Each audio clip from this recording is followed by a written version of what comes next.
Hi, this is Pushpanaurim, and today we are going to talk about the middle class trap.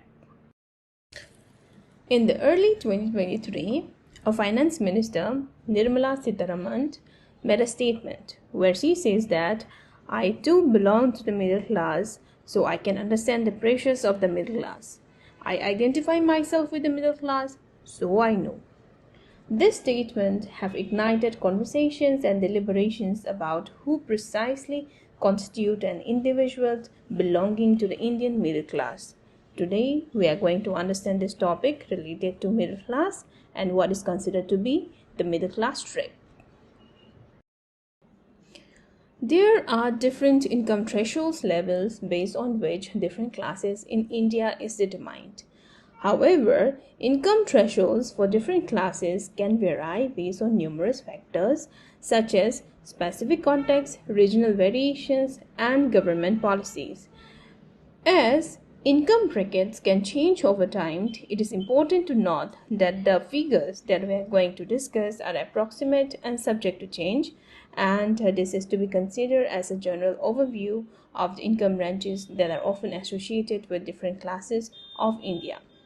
First, we are going to discuss about below poverty line.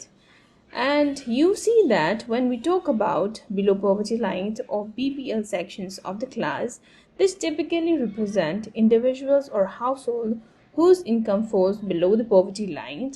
The poverty line is periodically revised by the government, and the specific income thresholds may vary on factors such as locations and family size. As of the latest available informations, the poverty line in rural area was approximately rupees 12,000 per annum, and in urban areas it was approximately around 17,000 per annum. Then come the low income class. Low income class generally includes individuals or households with income levels above the poverty line but still relatively low.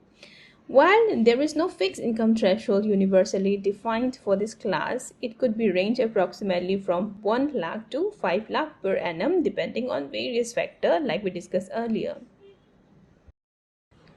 Then there is middle income class, and middle income class, when you talk about them, they typically encompasses individuals or households with moderate income levels higher than those in the lower income class. Again, the specific income range for this class is not universally defined, but it could range approximately from 5 lakh to 20 lakh per annum based on different considerations. Then we have upper income class. When we talk about upper income class, it generally comprises individuals or households with higher income levels compared to the middle income class. The income range for this class can vary significantly and may start from around 20 lakh per annum and can extend to several crores or more than that depending on the context. As per the various estimates, the middle class populations in India is substantial, ranging from around 30% to 40% of the total populations, and the middle class in India is a diverse and rapidly growing segment of the populations that plays a significant role in the country's economy and society. While it is challenging to provide a definitive characterizations of the entire middle class due to its size and diversity, here are some of the common characteristics that are often associated with the middle class in India. First characteristic is income and economic status. The middle class in India typically includes individuals or households with moderate to relatively higher incomes. They have surpassed the poverty line and have a level of financial stability. However, there is no fixed income range that universally defined the middle class in India due to variations in living costs across different regions, but we can take a reference from the approximate level of income that we have just discussed earlier related to middle class. You see that education plays a vital role in the upward mobility of the middle class. Members of this class usually have access to better educational opportunities and often hold professional degrees or diplomas. They are predominantly employed in skilled or professional occupations such as doctors, engineers, managers, teachers, accountants, and software professionals. Thirdly is the consumption patterns. The middle class in India tend to exhibit consumption patterns that reflect their aspirational lifestyle and growing purchasing power. They actively participate in consumer markets, spending on houses, educations, healthcare, transportations, leisure activities, and other discretionary items. They often seek quality products and services, and their consumption choices contribute significantly to the economy. Urban concentrations. You might have also acknowledged that the middle class is more concentrated in urban areas compared to the rural areas. Rapid urbanizations and the growth of cities have contributed to the expansions of the middle class. This is because urban centers provide better employment opportunities, infrastructure, and access to amenities that attract individuals from rural areas seeking upward mobility. Then there is social mobility and aspiration. You see, in India, the middle class is often characterized by its aspirations for upward social mobility.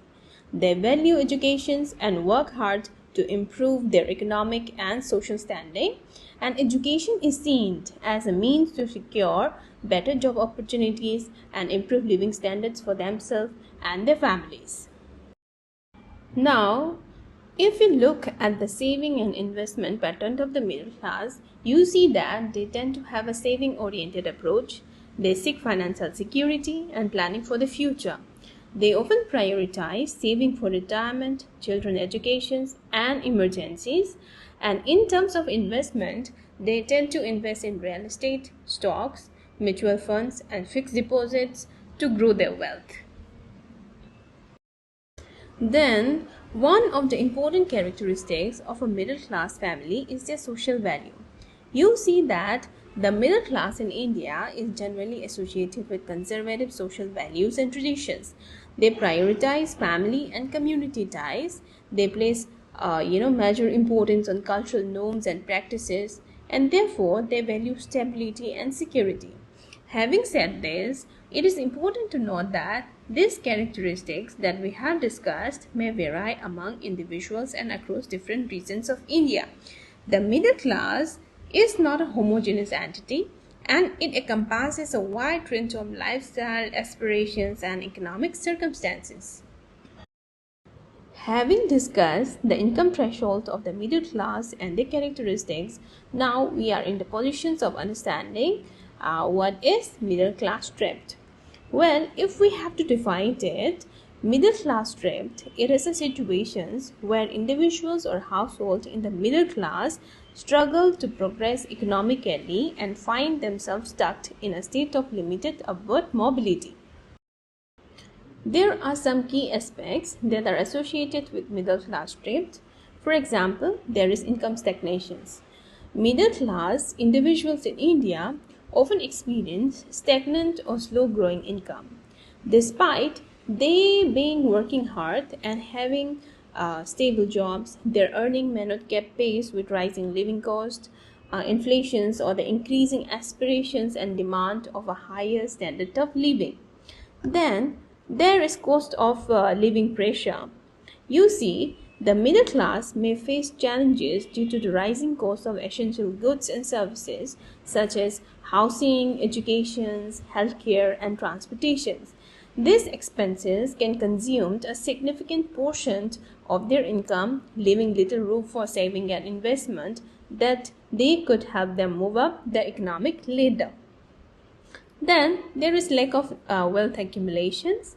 The middle class thrift is often characterized by limited opportunities to accumulate wealth and build assets. High housing prices, limited access to affordable credit, and a lack of investment knowledge or opportunities can hinder the ability to grow their net worth over time. Then there are other aspects associated with it. For example, there is limited social benefits. In some cases, you see individuals in the middle class may not qualify for social welfare programs or government subsidies designed to support those in the lower income brackets. As a result, they may bear the burden of higher expenses without receiving adequate assistance or support. And other aspect associated with it includes inadequate skill upgradations. You see, technological advancement and changing market demands requires individuals to continually upgrade their skills and knowledge. However, individuals in the middle class may face challenges in accessing quality educations and training opportunities while limiting their ability to compete in a rapidly evolving job market. Then, one of the important key aspects that is associated with the middle class trap is middle class debt. You see, in an effort to maintain or improve their standard of living, some middle class individuals may rely on credits or loans to meet their financial needs. Accumulating debt can further limit their ability to save, invest, or progress financially, creating a cycle of dependence on credit. Another factor includes social and psychological pressure. The middle class trap, it can create a great sense of stress and frustrations for individuals who aspire to improve their economic status. It may lead to a sense of delusionment, feeling of being trapped, and a fear of falling back into poverty, causing mental and emotional strain. So you see that middle class trap is a complex phenomenon influenced by various factors including economic conditions, social structures, and government policies. Breaking free from this trap often requires a combination of factors such as access to quality educations, skill development opportunities, inclusive economic policy, and supportive social systems. Many a times, one may tend to get confused and assume that the concept of middle income group and middle class they are similar and often they tend to use interchangeably. However, in reality, these two concepts are very different. For example, a person or household can be in the middle income group without necessarily being part of the middle class, and similarly, a person or the household can be a part of the middle class without necessarily being in the middle income group. So, where is the difference? The main difference between the two is that the middle income refers to a person or household level of income, while middle class refers to the social and economic status. Now, if we have to define middle income trap, how are we going to do that? Well, it is a term that is used to describe a phenomenon where a country or region experiences a slowdown in economic growth and struggled to transitions from middle income status to high income status. It suggests that a country gets trapped at a certain income level and faces challenges in achieving certain economic process. Middle income trap is characterized by various factors such as stagnant productivity in a country, limited technological advancement, inadequate institutional reforms, and difficulties in operating institutions. Now, you see the middle class trap and the middle income trap are two different concepts.